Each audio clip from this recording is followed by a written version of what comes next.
To our channel. तो आज के इस वीडियो में हम लोग पढ़ने वाले हैं about thrust and pressure.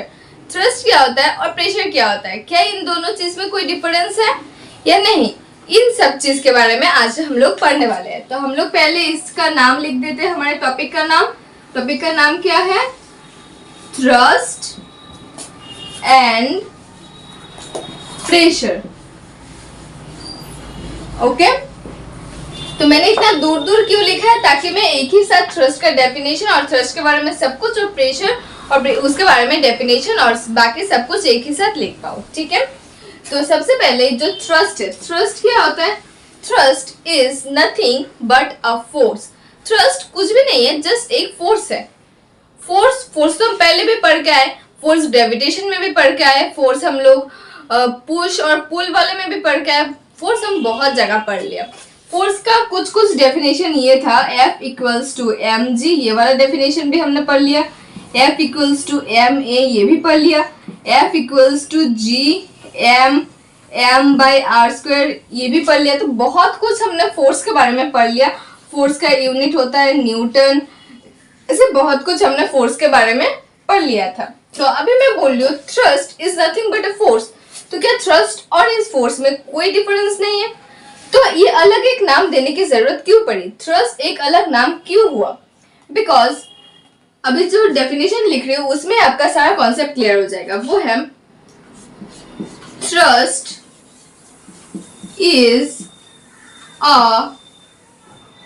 is a force which acts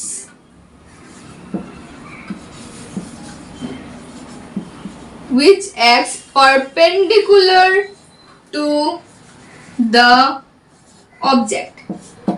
समझ में आया? Thrust is nothing but a force, जो फोर्स कोई भी एक ऑब्जेक्ट के ऊपर परपेंडिकुलरली लगता है। जैसे ये अभी हमारा एक बोर्ड है, ये हमारा बोर्ड है, और इस बोर्ड के ऊपर अगर इस पेन ने फोर्स दिया तो ये क्या हो गया? हमारा थ्रस्ट। और ये फोर्स इस बोर्ड से परपेंडिकुलर होना चाहिए, मतलब ये वाला एक लाइन है उससे पूरा परपेंडिकुलर होना चाहिए, 90 डिग्री एंगल बनाना चाहिए। परपेंडिकुलर मतलब जब भी दो चीज के बीच में 90 डिग्री एंगल बनता है। तो मैंने बोला ये थ्रस्ट है, यस। क्या ये थ्रस्ट है? नहीं, क्योंकि बोर्ड भी इस तरफ फोर्स लगा रहा है और हमारा पेन भी इसी तरफ फोर्स लगा रहा है, तो ये थ्रस्ट नहीं होगा। थ्रस्ट कौन सा होगा? जब ये बोर्ड है और इसके 90 डिग्री एंगल में कोई एक चीज इसके ऊपर फोर्स लगा रहा है, तब होगा ये हमारा थ्रस्ट। ठीक है, तो तब क्या हो जाएगा हमारा ये थ्रस्ट। तो thrust is a force which acts perpendicular to the object. Thrust का डेफिनेशन क्लियर है? Thrust is a force which act perpendicular to the object. Okay, अभी फोर्स क्या, अभी प्रेशर क्या है? अभी प्रेशर क्या होता है? प्रेशर, पहले फोर्स समझ लिया था तो फोर्स से हमें थ्रस्ट समझ में आ गया।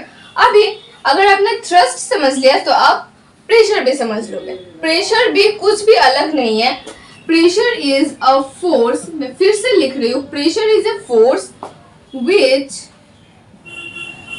Act on a surface area, या फिर बोल सकते हो pressure is force upon area.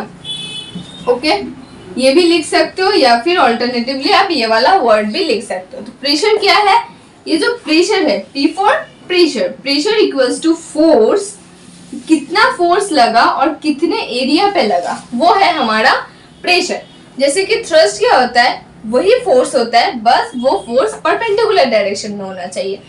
Pressure भी फोर्स ही होता है, बस ये जो फोर्स है वो कितना अमाउंट लग रहा है, मतलब कितने सरफेस एरिया पे लग रहा है।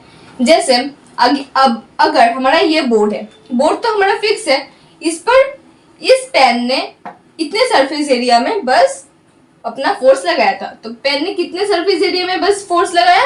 बस इतने सरफेस एरिया में। अभी मेरा ये हाथ इस बोर्ड पे प्रेशर लगा रहा है, तो अब मेरा हाथ इस एरिया में समझ लो लगा रहा था, तो हाथ पे कुछ फोर्स लगा रहा है और पेन भी कुछ फोर्स लगा रहा है, तो वो कितने एरिया में एक चीज दूसरे ऑब्जेक्ट के ऊपर प्रेशर या फिर फोर्स लगा सकता है, उसी को हम बोलते हैं प्रेशर। तो pressure is nothing but force upon area. मतलब अभी आप मुझे ये बोलो कि ये समझ लो ए है और ये बी है, ए में प्रेशर ज्यादा है या बी में प्रेशर ज्यादा है? बोलो, ए में प्रेशर ज्यादा होगा या बी में प्रेशर ज्यादा होगा? ए में सरफेस एरिया हमारा क्या है? ज्यादा है। अगर ए में सरफेस एरिया हमारा ज्यादा है तो प्रेशर क्या हो जाएगा? हमारा कम हो जाएगा। क्यों? क्योंकि प्रेशर और एरिया जो है वो एक दूसरे के इनवर्सली प्रोपोर्शनल है। मतलब एक ऊपर है तो दूसरा नीचे है, तो अगर इनवर्सली प्रोपोर्शनल होता है तो अगर एरिया इंक्रीज होगा तो प्रेशर डिक्रीज होगा, प्रेशर इंक्रीज होगा तो एरिया डिक्रीज होगा। ठीक है, जैसे कि ए में अभी एरिया ज्यादा है, यहाँ पे एरिया मोर है तो प्रेशर यहाँ पे डिक्रीज होगा। यहाँ पे एरिया लेस है तो यहाँ पे प्रेशर ज्यादा होगा। ठीक है, तो इसी एरिया और प्रेशर के रिलेशन से हम लोग ये भी लिख सकते हैं एक क्वेश्चन जो कि हमारे एनसीईआरटी में दिया हुआ है कि ये जो हमारे पास जो नेल होता है, नेल मतलब ये नेल नहीं, नेल मतलब वो वाला नेल जो हम लोग पिनअप करते हैं, तो वो वाला नेल इतना ज्यादा शार्प क्यों होता है? अच्छा, मैं इसको लिख देती हूँ पहले, इसका लाइन लिख दूं या आप समझ जाओगे?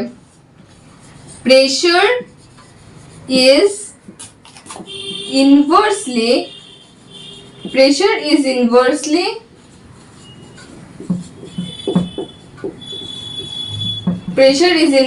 proportional to area।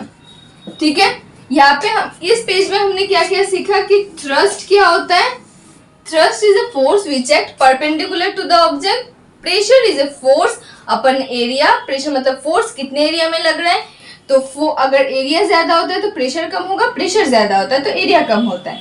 इसका नोट ये है कि pressure is inversely proportional to its area. Pressure is inversely proportional to its area. हो गया।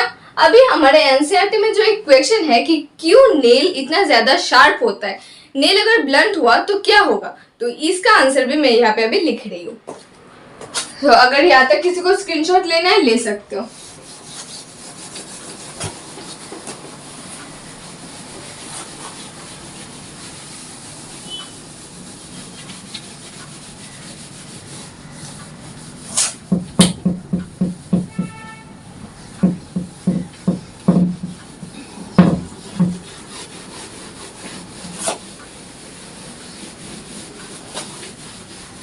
इसके साइड में मैं लिख रही हूँ, प्रेशर के साइड में प्रेशर का एक एप्लीकेशन लिख रही हूँ। हाँ, नेल्स मतलब ये जो पिन पॉइंट वाला नेल होता है इसके बारे में बात कर रहे हैं। ठीक है, nails are sharp edge if it has small area, then it can easily penetrate into wall because it will have more pressure।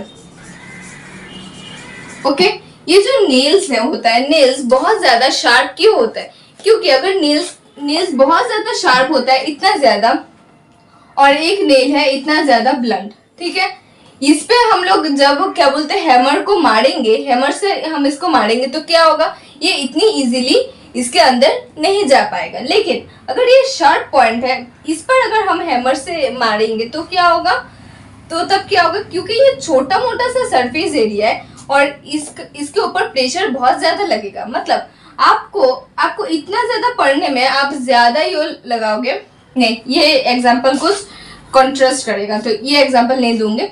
यही समझ लो कि अगर छोटा सा एरिया है, क्योंकि pressure is inversely proportional to area, अगर छोटा एरिया है तो प्रेशर उसमें ज्यादा लगेगा, और अगर प्रेशर ज्यादा लगेगा तो ये वॉल में पेनिट्रेट होने में इजी होगा। या फिर कहीं पे आप उसको एक कार्डबोर्ड के अंदर पेनिट्रेट करने की कोशिश करो, वॉल के अंदर पेनिट्रेट करने की कोशिश करो, वो बहुत ज्यादा इजी हो जाएगा एज कम्पेयर टू हमारा अगर ब्लंट एंड होगा। ठीक है, तो क्योंकि एरिया और प्रेशर इनवर्सली प्रोपोर्शनल होता है, इसीलिए नेल्स जो हमारा बहुत ही शार्प होता है वो बहुत ही ज्यादा इजीली पेनिट्रेट हो पाता है किसी भी वॉल के अंदर, किसी भी डेस्क के ऊपर, या फिर आप कहीं पे भी पेनिट्रेट उसको करना चाहो। ठीक है, सो आज के वीडियो में हम लोग इससे ज्यादा नहीं जाएंगे। इसके बाद हमारा जो नेक्स्ट टॉपिक बचता है वो बहुत ही छोटा टॉपिक है, और इसके साथ ही हम लोग इस चैप्टर को भी वाइंड अप करने वाले हैं नेक्स्ट वीडियोस में। तो अभी आज के लिए हम थ्रस्ट और प्रेशर उतना तक ही रखेंगे। तो थ्रस्ट क्या है, फिर से एक बार रिवाइज कर लेते हैं। थ्रस्ट क्या है, कोई भी एक फोर्स जब परपेंडिकुलर डायरेक्शन में लगता है, कोई भी एक फोर्स जब परपेंडिकुलर डायरेक्शन में लगता है, मतलब उसके उन दोनों फोर्स के बीच में जब 90 डिग्री का एंगल होता है, तब क्या होता है, ये हमारा थ्रस्ट होता है। और वही फोर्स कितने एरिया में लग रहा है वो क्या हो जाता है, हमारा प्रेशर। तो force per unit area is pressure. Force per unit area, या फिर फोर्स अपन एरिया ना लिख के या फिर यहाँ पे लिख सकते हो force per unit. Force per unit area is pressure. तो प्रेशर और एरिया इनवर्सली प्रोपोर्शनल है। अगर एरिया कम है तो प्रेशर ज्यादा है, इसीलिए नील के ऊपर भी जब कम एरिया रहता है उसके ऊपर प्रेशर हमारा ज्यादा लगता है। ठीक है, तो हमने जितना भी इस 10-15 मिनट वाले वीडियो में पढ़ा था वो बस 1 मिनट में हमने रिवाइज कर लिया। So that's all for today, thanks for watching. अगर आपको मेरे वीडियोस अच्छे लगते हैं तो सब्सक्राइब और लाइक करना बिल्कुल ना भूलिएगा। Okay, bye bye.